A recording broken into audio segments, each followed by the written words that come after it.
ایک طاقتور قوم۔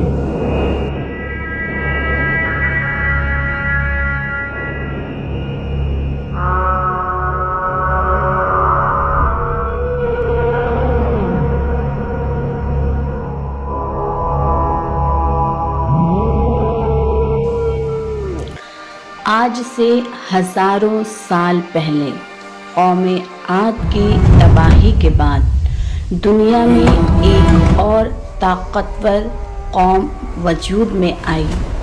یہ تھے قوم سمود۔ ان کا علاقہ تھا حجر یا مدائن صالح، جو آج سعودی عرب میں ہیں۔ اللہ تعالیٰ نے انہیں بے پناہ دولت اور ہنر سے نوازا تھا۔ یہ اتنے ماہر تھے کہ اپنے گھر اور محل پتھروں کو تراش کر پہاڑوں کے اندر بنایا کرتے تھے۔ ان کی بنائی گئی عمارتیں آج بھی ان کی طاقت اور گھمنڈ کی گواہی دیتی ہیں، مگر اس دولت اور طاقت نے انہیں اندھا کر دیا تھا۔ وہ اللہ تعالیٰ کی عبادت چھوڑ کر بتوں کی پوجا کرنے لگے تھے۔ انہوں نے اس زمین پر ظلم اور فساد برپا کر دیا تھا۔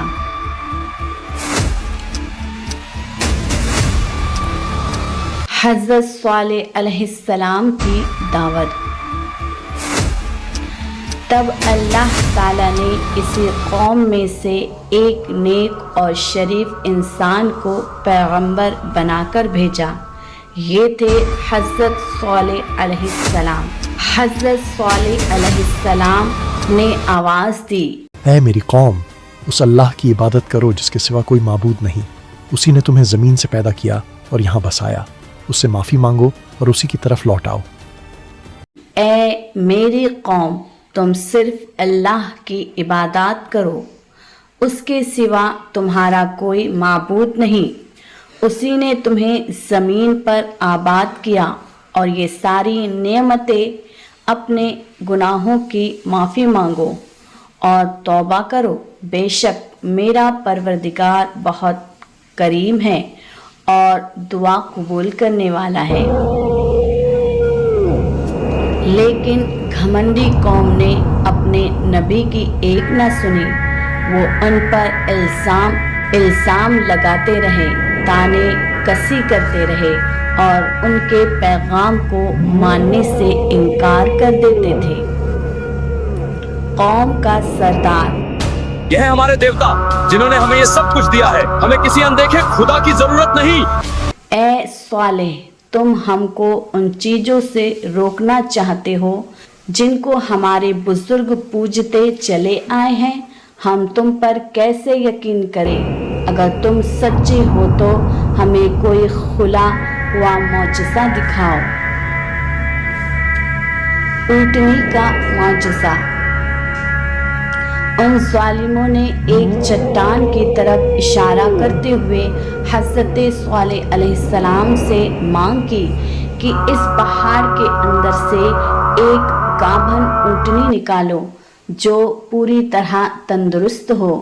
حضرت صالح علیہ السلام نے اللہ سے دعا کی اور دیکھتے ہی دیکھتے اللہ عز و جل کے حکم سے اس سخت چٹان سے ایک وشال کائے خوبصورت اونٹنی ظاہر ہو گئی۔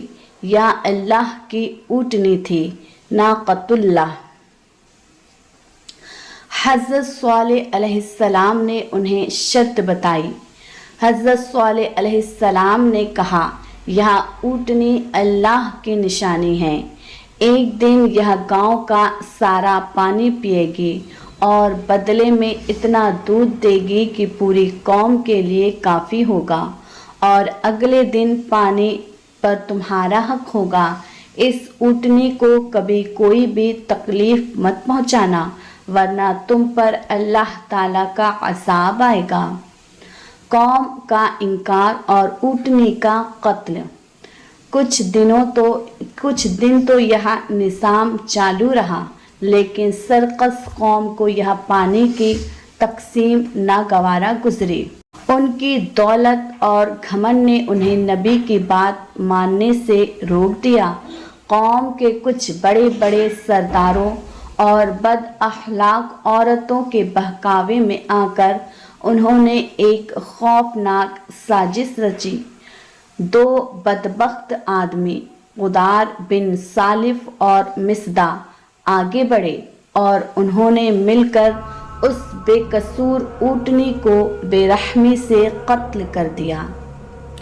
حضرت صالح علیہ السلام کو جب یہ خبر ملی تو وہ بے حد غمگین ہوئے۔ حضرت صالح علیہ السلام کو بہت دکھ ہوا۔ حضرت صالح علیہ السلام نے کہا، تم نے اللہ عز و جل کے حکم کی نافرمانی کی، اب تیار ہو جاؤ، تمہارے پاس صرف 3 دن باقی ہیں۔ 3 دن اپنے گھروں میں آرام کر لو، پھر تم پر اللہ تعالیٰ کا وہ عذاب آئے گا جسے کوئی ٹال نہیں سکے گا۔ یہ وعدہ سچا ہے۔ عبرتناک انجام۔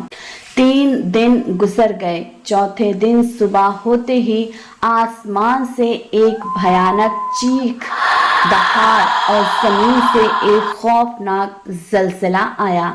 یہ اتنا زبردست عذاب تھا کہ قوم سمود کے لوگ جہاں تھے وہیں گھٹنوں کے بل اوندھے منہ گر گئے اور مر گئے۔ ان کی مضبوط عمارتیں، پہاڑوں میں تراشے ہوئے ان کے شاندار گھر سب پھوٹ ٹوٹ کر اینٹ پتھروں کا ڈھیر بن گئے۔ پوری کی پوری قوم اپنی طاقت، دولت اور گھمنڈ سمیت ایک ہی پل میں ہلاک ہو گئی اور صفائے ہستی سے مٹ گئی۔ حضرت صالح علیہ السلام نے اس تباہ ہوئی بستی کی طرف سے منہ پھیر لیا۔ جاتے جاتے انہوں نے لاشوں کے ڈھیر سے کہا۔ حضرت صالح علیہ السلام نے کہا، اے میری پیاری قوم، میں نے تمہیں اپنے رب کا پیغام پہنچا دیا اور تمہاری خیر خواہی کی، مگر تم نے خیر خواہوں کو پسند نہیں کیا۔ قوم سمود کا یہ واقعہ ہمیں سکھاتا ہے کہ اللہ عز و جل کی طاقت اور اس کی نشانیوں سے مذاق کرنے کا انجام کتنا دردناک ہو سکتا ہے۔ دولت اور طاقت فانی ہے، مگر اللہ کا عذاب اٹل ہے۔